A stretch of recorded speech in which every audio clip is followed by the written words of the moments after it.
fez até uma reserva para esse congresso lá em outubro, né, em Curitiba. Já reservei um cantinho lá na sala dele. Será um prazer. É uma satisfação e com orgulho estar presente aqui novamente no 7º SPOUF. Esse já é o 4º evento do clube que eu participo. Como dizer, sem faltar nenhuma vez, né? Eu só não vi nos 2 primeiros porque na época eu acho que não houve oportunidade, também não tinha novidade. Eu fiquei afastado da ufologia um tempo e acabei retornando justamente por causa dessa história do chupacabra. Não precisa ligar agora, eu vou usar primeiro o slide, depois a gente usa também. Tá? E em 97, quando eu comecei essas pesquisas, eu tive a oportunidade de participar acho que foi do 4º SPOUF. E eu trouxe alguma coisa de chupacabra para cá, mas eu tinha trazido praticamente metade da pesquisa. E a outra metade eu acabei ficando devendo. E tem algumas conclusões novas que a gente conseguiu tirar, que eu acho que vocês vão achar, no mínimo, interessante. E quanto ao vídeo que eu fiz no finalzinho da conferência, eu vou mostrar um trecho da abertura, porque eu ainda estou produzindo. Vocês perceberam que existem 2 fitas lá que eu estou vendendo, mas elas são exclusivamente de ufologia. E essa fita que estou preparando agora é uma fita só sobre os casos de chupacabra, bem atualizada.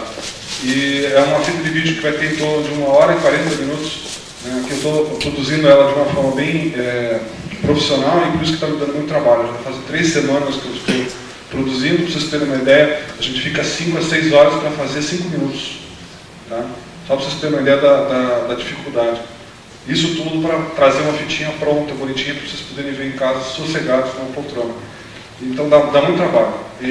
Então no final eu vou mostrar 2 minutos e meio, que é a abertura, para vocês terem uma ideia de como está ficando o documentário. Eu tentei trazer em tempo para vender aqui, mas não foi possível. Então o próximo evento, que vai ser em outubro lá em Curitiba, a fita já vai estar à disposição. Eu acredito que mais uma semana ou 2 no máximo ela está pronta. Se alguém tiver interesse em obter a fita pelo correio, pode pedir meu cartão, depois a gente pode mandar pelo correio. Caso vocês não possam ir a Curitiba no evento que vai ter lá. Ele falou rapidamente que vai ter um congresso internacional em Curitiba, que o Rafael Cury está promovendo, e provavelmente vai ser muito grande. São 3 dias, é uma sexta, sábado e domingo. Ele costuma fazer no feriado. Vai ser feriado do quê? 12 de outubro, né? Ele deve cair na sexta-feira, ele pega sexta, sábado e domingo, direto. Ele começa na quinta-noite, na verdade. 12, que eu acho que condiz mais com esse predador. Vocês percebam que ele é um intruso, porque ele vem, não se sabe de onde, não é convidado, é esporádico, porque a gente nunca sabe onde ele vai atacar, e é agressivo, como vocês já devem ter visto na imprensa, como vocês vão ver aqui agora na nossa palestra. Próximo. Entre os vários animais atacados, como a maioria da imprensa no Brasil divulgou que eram ovelhas ou gansos, eu vou mostrar para vocês que a variedade de animais foi muito maior. Aqui no caso era uma vaca, que tinha uma marca de garra em uma das manchas do corpo dela. Uma vaca leiteira. Próximo. Depois nós encontramos éguas também com marcas de feridas na parte interna da coxa. E esses animais, depois que a gente encontrava essas marcas, a gente fazia exame de sangue e constatava anemia aguda nesses animais. Quer dizer, eles estavam com falta de sangue. Tá? Isso, os animais que sobreviviam aos ataques. Animais de portes maiores geralmente sobreviviam. Próximo. Aqui já é uma outra marca de garra, uma anca de uma outra égua. Próximo. Outra ferida em outra égua na perna de fora, lado esquerdo. Próximo. Aqui um bezerro que também foi atacado, ele tinha marcas de aquele mesmo tipo de ferida, mais próximo do pescoço. Esse slide ele ficou pequeno, não dá para ver direito, depois vocês vão poder ver melhor. Próximo. Aqui um burro, que foi atacado também. Próximo. A marca do burro era na orelha. Vocês estão vendo a perfuração ali. São 2 buracos, próximos um do outro, né? Bem exatamente na base da orelha. A orelha, inclusive, estava quebrada. Próximo.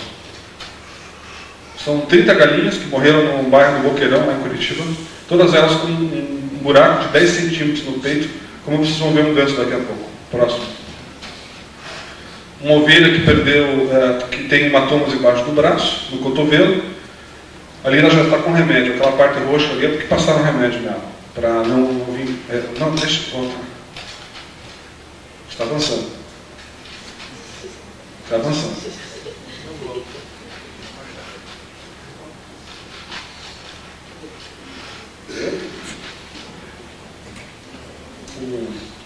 Pode ir, professor.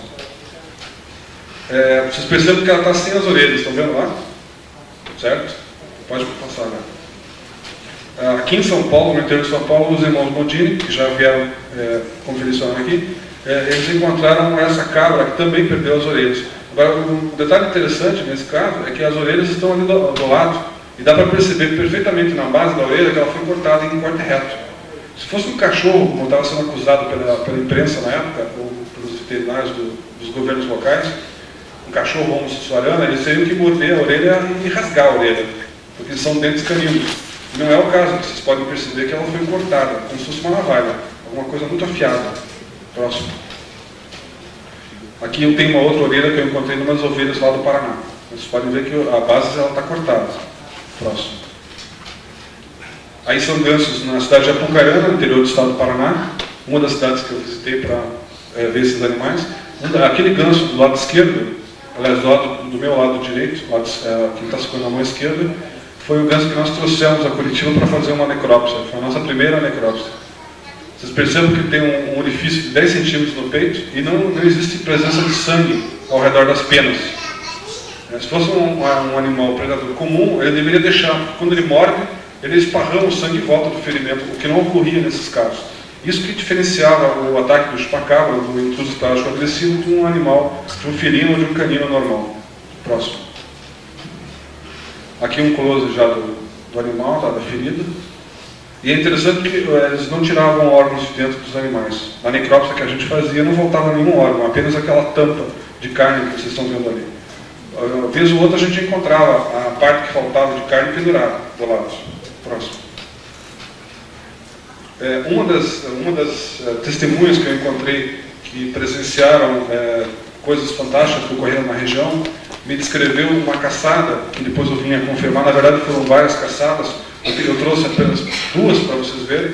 Essa primeira, ela teve a participação da população da região. Eles chegaram a pegar um desses animais, a base de foice, tá? Conseguiram pegar ele com uma tarrafa de rede de pesca, que o pessoal usa no rio, levaram para uma caminhonete e entregaram para o delegado da região de Campina Grande do Sul. O delegado colocou esse animal numa cela e deixou as pessoas que moravam na região visitarem para poder ver esse animal. Algumas testemunhas eu encontrei depois. Só que como o delegado não sabia o que fazer com esse bicho, ele chamou o pessoal do exército pelo telefone e o pessoal do exército acabou proibindo ele de mostrar esse animal para as pessoas. Ele interrompeu a demonstração pública que ele estava fazendo, que já estava virando um circo lá, e eles pegaram a criatura da delegacia, levaram, e o delegado, coincidentemente, foi aposentado naquele dia.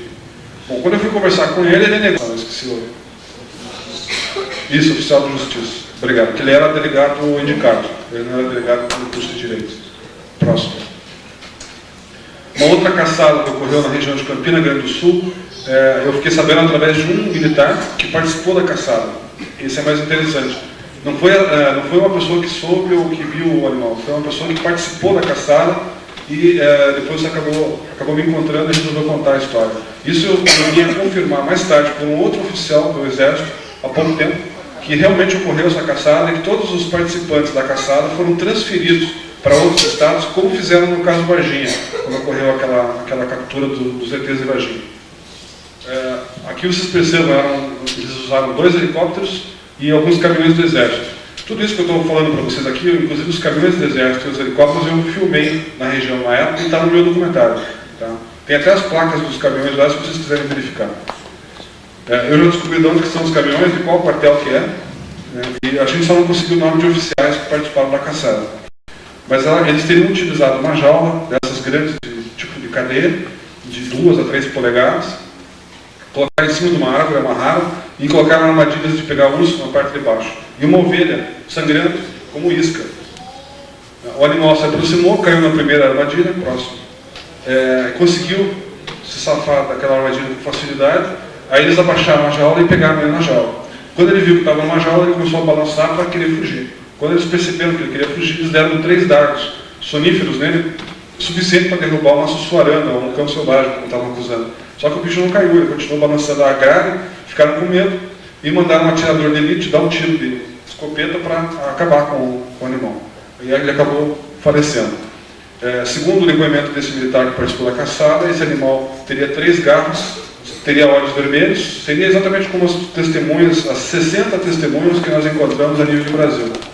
Todas elas estavam descrevendo um animal parecido com esse que vocês estão vendo no desenho. Depois eu vou mostrar melhor, é só uma caricatura de um desenhista. Próximo. Essa é uma das testemunhas que viu esse bicho, esse intruso esporádico agressivo. Ele estava andando de moto e o animal cruzou à frente dele. Ele conseguiu ver bem porque o farol da moto pegou o olho do animal na hora que ele olhou para ele. Próximo. Essas pessoas também foram testemunhas do chupacabra. Próximo. Essa senhora também teria visto o animal. Todas essas pessoas me deram depoimentos em vídeo e estão no documentário também. Próximo.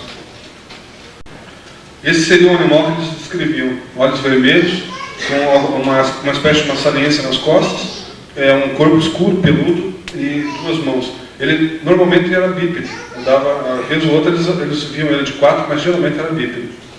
Né? Ele caminhava de 2 formas. Ou ele caminhava com uma pessoa, ou caminhava como uma espécie de canguru. E as pegadas que nós encontramos, elas estavam dispostas de forma paralela, como se fosse um canguru realmente. Próximo. Aqui nós temos uma vaca, uma outra no interior de uma... Na verdade é um charrote. É um charrote que perdeu a orelha e tem a mesma marca nos focinhos. Né? A mesma marca que vocês vão ver mais tarde. Já viram nas ovelhas, nós vamos ver também em outros animais. Percebam que aí já não é um animal pequeno, é um animal maior que também perdeu as orelhas. Foram cerca de 20 cabeças que perderam as orelhas. Próximo. Na cidade de Ortigueira, no interior do estado, aconteceu um caso que eu considero um dos mais importantes na pesquisa do chupacabras, porque foram 66 ovelhas mortas numa noite, dentro do aprisco. Aprisco, para quem não sabe, é o local onde elas dormem, aquele lugar ali, certo? Segundo o veterinário da região, que trabalha na fazenda, ele disse que nunca viu nada na vida, nos 25 anos de profissão dele, parecido com isso. Depois, mais tarde, apareceram veterinários do governo, que foram cuidar da situação no mesmo dia, e disseram que era sussuarana. Bom, vocês percebam que se fosse uma sussuarana, ela teria que ter mordido os animais e o sangue teria que estar espalhado. 66 ovelhas morrerem sem uma gota de sangue espalhada é meio difícil, né? Perguntaram para um veterinário do governo como ele explicava a falta de sangue.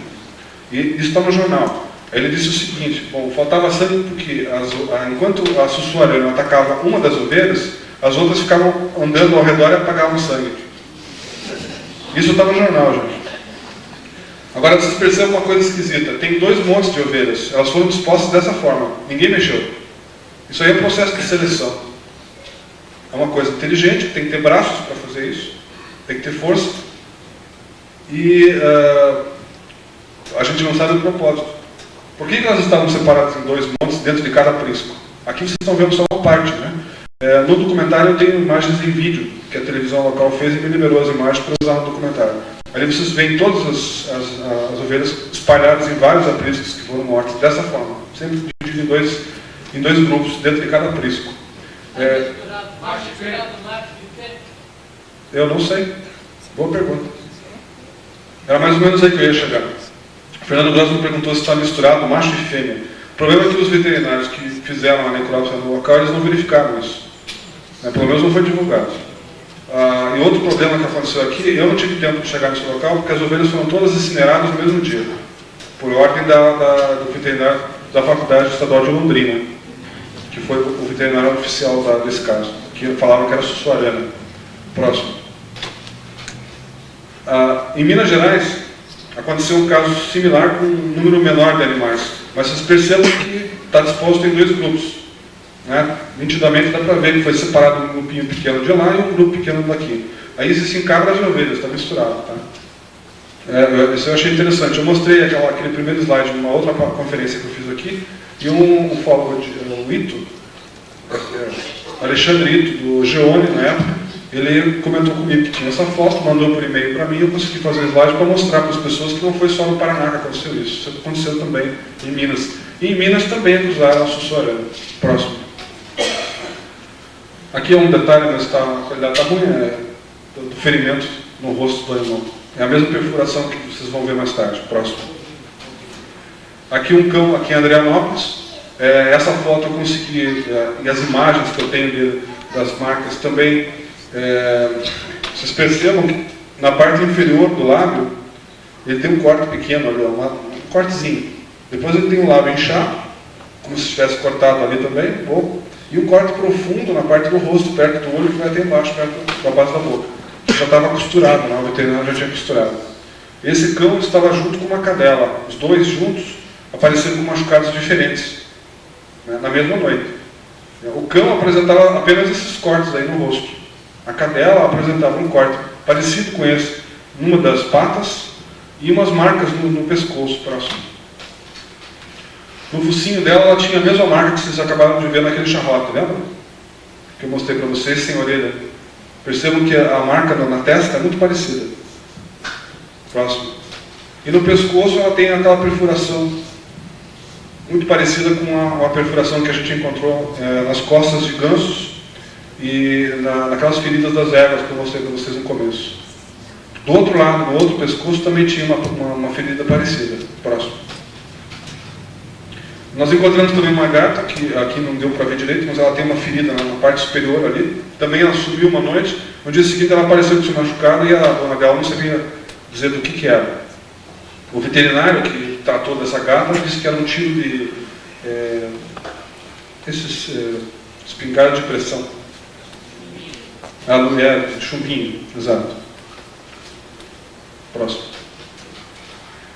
Aqui nós estamos vendo um cachorro com uma marca parecida, né, no lombo, na parte de baixo, só que tem um detalhe, esse cachorro é americano, é dos Estados Unidos, e ele faz parte de um caso pesquisado pela Linda Mountain Hawk de mutilação de animais.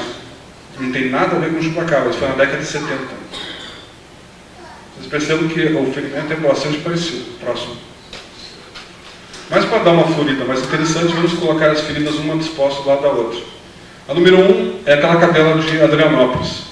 O número 2 é um ganso de Apucarana, que eu já mostrei para vocês, que tem aquela perfuração no peito também, lembra?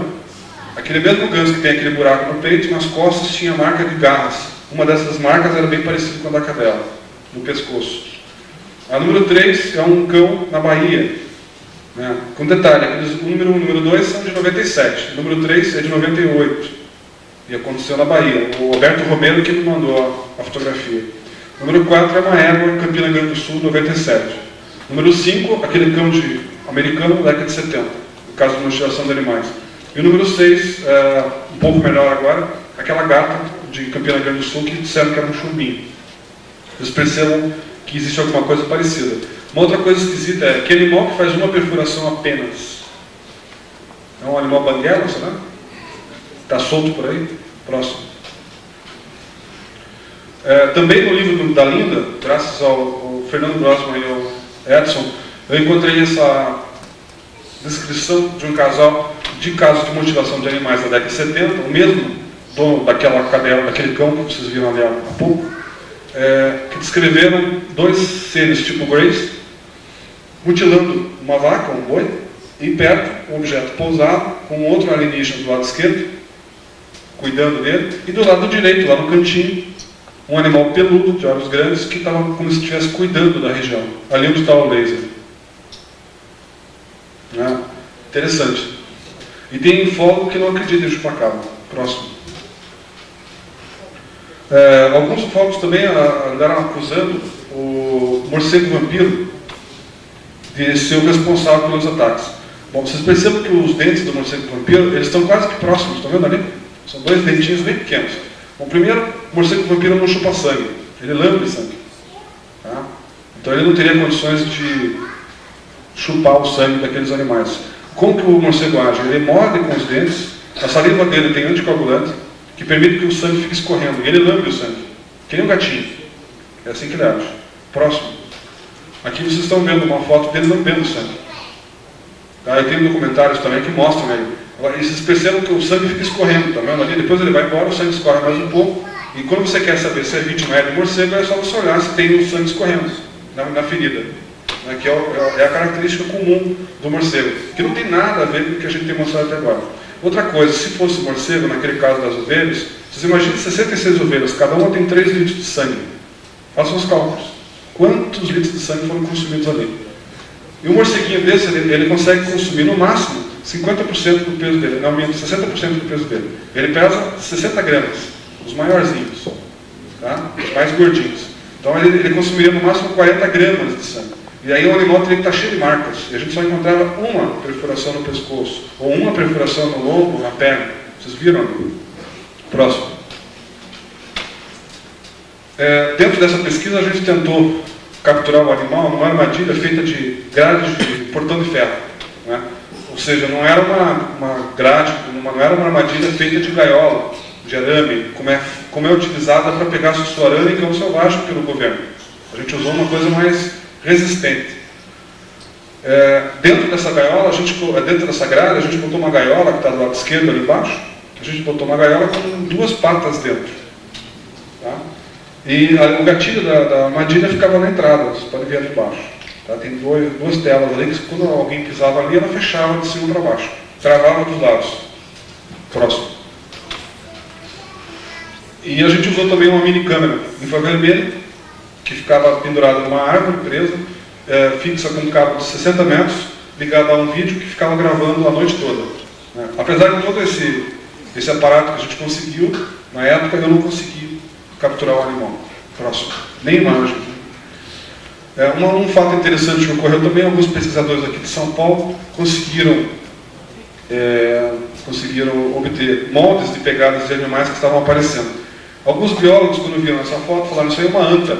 Aí eu falei: tudo bem, só que anta não é exatamente assim. Eu fui num zoológico, tive o trabalho de tirar uma foto de um molde de anta e mostrei para o biólogo. O biólogo olhou e falou assim: você não é idiota, você é bem espertinho. O pé da anta ele é mais junto, os dedos são mais juntos, eles não são tão afastados. Pode mudar o próximo. E o pessoal do Geone, inclusive, teve participando de uma outra pesquisa dos chupacabras e encontraram também essas pegadas. Mais um, por favor. Agora vocês podem perceber melhor, mais nitidamente, né? Podem ver que os dedos são bem afastados. E os dedos da anta são bem próximos. E são diferentes desses aqui. A gente colocando uma foto do lado da outra, dá para perceber. No meu livro eu coloquei a foto de pegada de anta para as pessoas poderem fazer comparação. E os próprios biólogos, depois que viram as fotos, concordaram comigo que isso aí não pode ser anta. Agora o que a gente ainda não sabe. Próximo. O Francisco Varanda, que está sendo homenageado aqui no evento, ele me conseguiu um crânio. Na verdade, as fotos do crânio, né, o crânio não está comigo, acho que nem com ele deixou na mão do veterinário para fazer análise. Mas eu peguei as fotografias, fui na Unicamp, aqui em São Paulo, e procurei especialistas em crânio para tentar identificar esse animal. Fiz a mesma coisa lá no Museu do Capão da Embuia, lá em Curitiba, para a gente tentar identificar.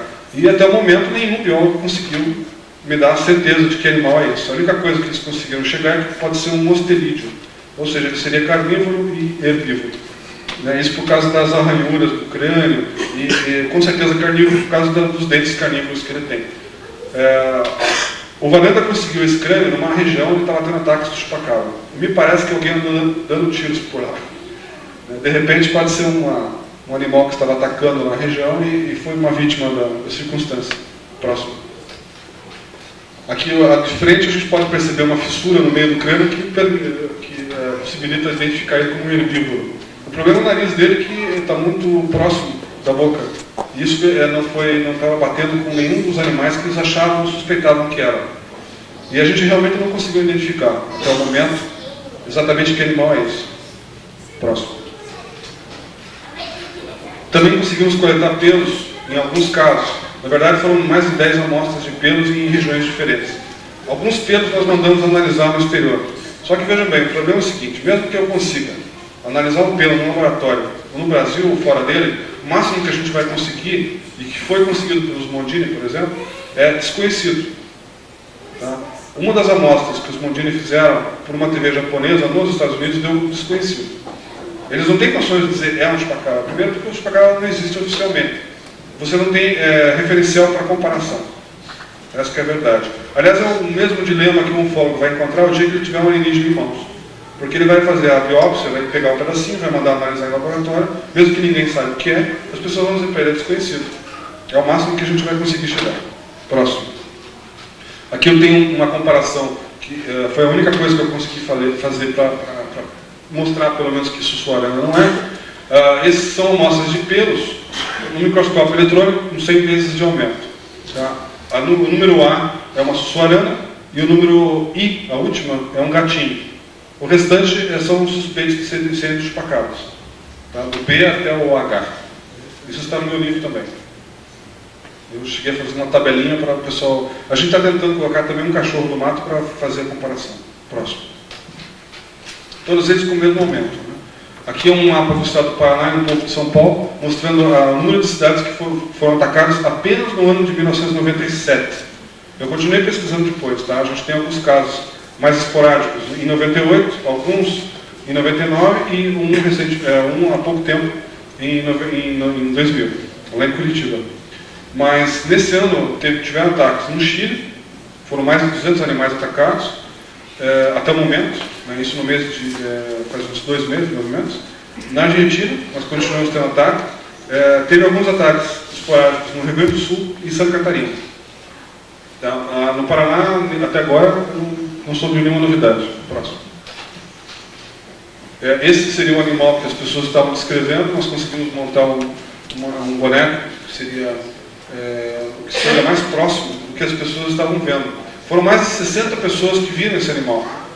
Por isso que não justifica ficar insistindo na tecla de que é uma sussuarana ou um cachorro, porque ninguém estava vendo sussuarana nem cachorro. O que o pessoal estava vendo era isso aí. Agora, o que é isso aí? A gente está tentando descobrir. Próximo. Aqui temos uma fotografia também que os Mondini conseguiram, não sei se eles já mostraram aqui, de um suspeito de ser os chupacabras. O interessante dessa foto tem várias características. Né? Primeiro, os olhos, que são muito grandes, tá? não pertenceriam a um animal exato, eles são muito grandes e escuros. Bom, as pessoas descreviam os chupacabras de olho vermelho brilhante. Acontece que toda vez que jogavam um farol de luz, ou uma lanterna, um farol de carro, ou mesmo um flash de máquina, o olho dele perdia a cor e ficava escuro. Isso todo mundo falava nos depoimentos. Essa foto aqui veio confirmar isso.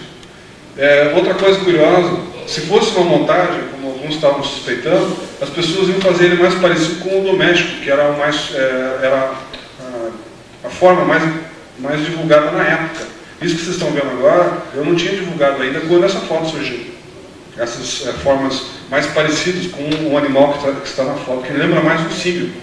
Bom, nós não temos gorila no Brasil, isso aqui foi tirado no interior de São Paulo. As pessoas que tiraram essa fotografia poderiam ter ganho muito dinheiro com essa brincadeira, se fosse uma brincadeira. Porque o Gugu nessa época estava pagando até 60 mil reais para quem levasse alguma prova que o chupacabra existisse. Vocês lembram daquela cabeça de raia que foi divulgada no programa do Gugu? Que eles mostraram como se fosse a cabeça do chupacabra, depois vieram a provar que era uma cabeça de raia. Raia é aquele peixe aquático, parente dos peixes. E esse pessoal não fez isso, eles pegaram uma fotografia, mandaram anonimamente para um jornal da região de São Paulo e deixaram que divulgasse, mas não revelaram os nomes. E eu acho bastante interessante. A arcada dentária dele também é muito estranha. Os Mondini chegaram a pensar que aqueles dentes caninos não poderiam ser dentes, poderiam ser um brilho, um reflexo do flash da câmera, não pode ser. Se fosse o flash da câmera, um brilho daquele, os olhos teriam que ter um brilho maior também. Você percebe que o brilho do flash no olho do animal é muito pequeno. Então ele não poderia fazer aquele reflexo tão grande na lateral do lábio da boca. Aqueles realmente são dentes caninos. E pela abertura, qualquer veterinário ou biólogo que verificar vai ver que não é possível, não existe nenhum animal com uma abertura desse tamanho. O próprio gorila ele tem uma boca muito parecida com a nossa, tanto que a gente tem similaridade com a espécie primata. Próximo. Aqui eu fiz uma tabela das criaturas que estavam aparecendo de 95 para cá. Isso a nível mundial. Então nós temos ali a letra A, seria aquele famoso de Porto Rico e do México. Um desenho feito pelo Jorge Martin, baseado nas testemunhas. Vocês percebem que ele é muito parecido com o brasileiro, né? Aí nós temos o B, que seria, eu consegui através do Pablo Villarruba Mausso, da Espanha, que seria o chupacabra visto pelos espanhóis. Vocês percebem que ele não está fugindo muito do número A, da letra A. Depois nós temos o C, que foi bastante visto na Guatemala, pelas testemunhas. Depois nós temos o D, que foi visto nos Estados Unidos. O E, o F e o G são três tipos de símios que foram vistos no interior do estado de São Paulo. Tá? Todos eles foram, inclusive aquele F, ele foi descrito, foi feito por um desenhista da polícia e faz parte de uma BO que foi feita na polícia.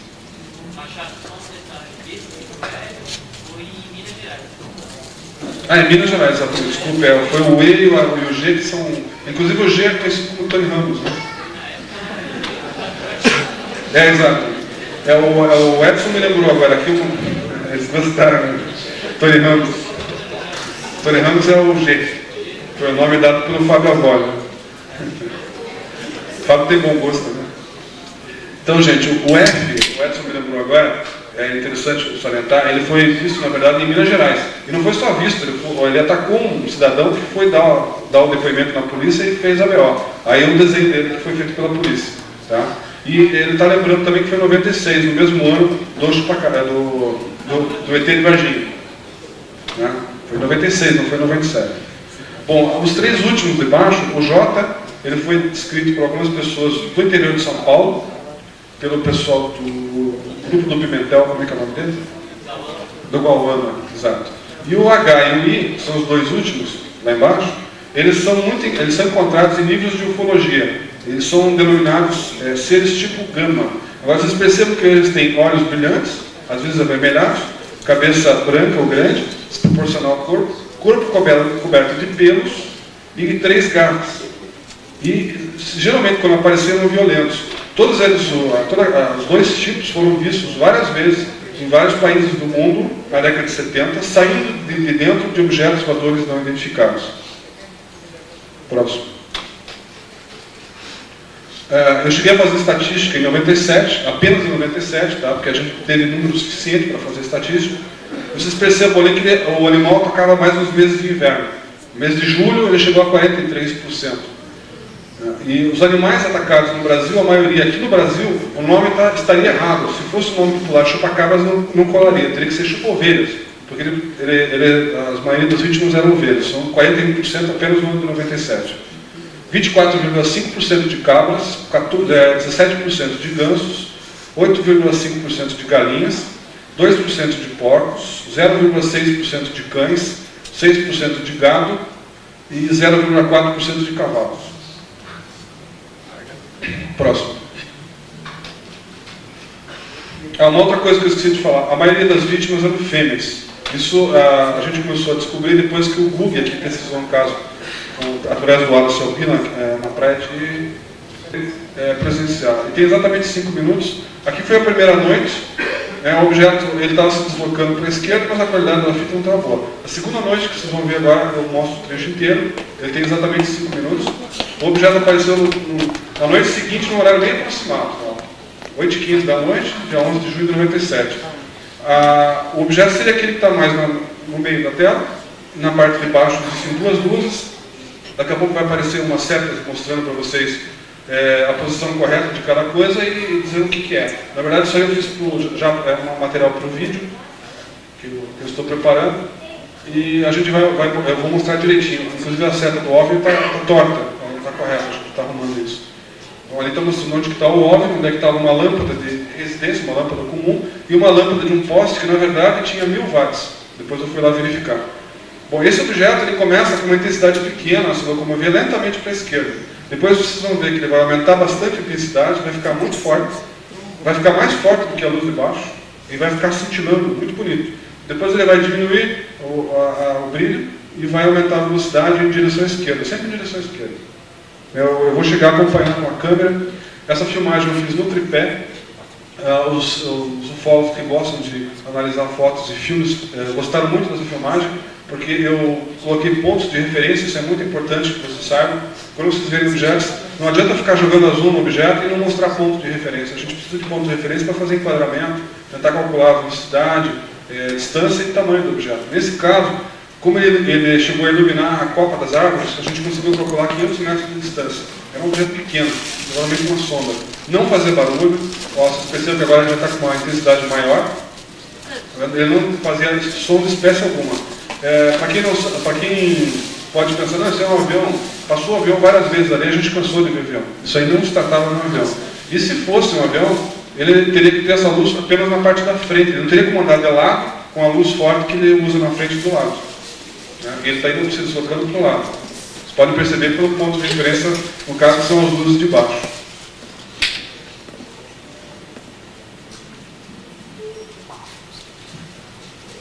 Ó, aqui praticamente ele está com uma intensidade maior do que a luz de baixo, o brilho dele está mais intenso, né? Ele ficava dando umas piscadinhas. Tem dois momentos que ele diminui a intensidade porque tinham árvores que ele estava passando por trás.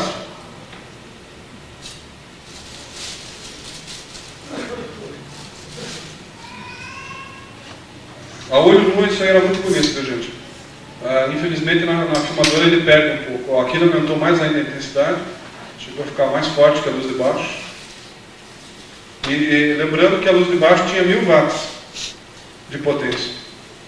Então, vocês percebem que o brilho dele, aí ele aumentou um pouco a velocidade, diminuiu a intensidade e começou a se deslocar para a esquerda. Naquela direção tem uma serrinha, e tem um morro lá que a gente chama Morro do Anhangaba. O pessoal costuma subir muito lá. E nesse Morro do Anhangaba tem várias testemunhas que viram um bicho peludo, preto de olhos vermelhos. Né? E é interessante que aquela luz de 1000 watts que estava na parte de baixo é de um Aras. Pode desligar agora para você rebobina a fita até o comecinho. E o interessante é que no Aras teve um ataque de chupacabra também naquela mesma noite. Só que eu só vim descobrir uma semana depois. Porque eu fiquei tão entusiasmado com o OVNI que eu fiquei toda noite lá tentando filmar novamente. Eu mostrei para vocês que eu filmei 2 noites seguidas. Né? Então eu me animei, fiquei ali mais uma terceira, uma quarta, uma quinta, mas ele não apareceu mais. E como estava ocorrendo o caso de chupacabra direto na região, eu me vi obrigado a sair dali e me deslocar para fazer pesquisa em outros locais. E aí eu acabei descobrindo que o Aras, onde aparece na filmagem, também teve um ataque de galinhas, e as galinhas apresentavam a mesma perfuração que vocês viram nos outros animais. Tudo isso que eu coloquei aqui, e mais um pouco, que eu não me lembro agora, porque a gente não teve tempo para trazer todos os slides, eu cortei pela metade, por causa do tempo que a gente é limitado aqui no evento, infelizmente eu não posso trazer tudo. Para vocês terem uma ideia, essa palestra normalmente dura 2 horas, quando eu mostro tudo realmente o que a gente encontrou. Mas de qualquer forma eu consegui fazer esse vídeo e o livro que eu acho que vocês vão gostar. Tá? Foi uma satisfação estar presente nesse evento mais uma vez. E eu vou finalizar mostrando o comecinho, são 2 minutos e meio do documentário do Chupacabras. É só a abertura, para vocês terem uma noção de como que essa fita vai ser colocada para vocês. E garanto que vocês que a qualidade é interessante. Pode apagar a luz, por favor.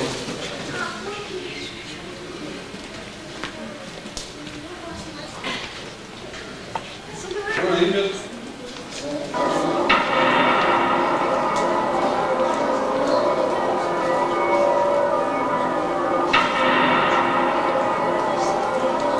Pode apagar a luz aqui.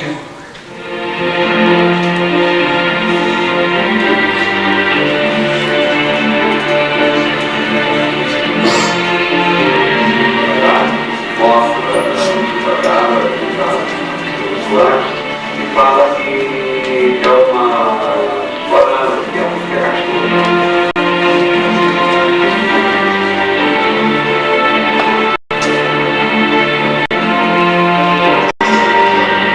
Aí o caminhão do exército. 30 galinhas do Boqueirão, aquela cadela de Adrianópolis.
1997, o Brasil foi palco de estranhos ataques a animais.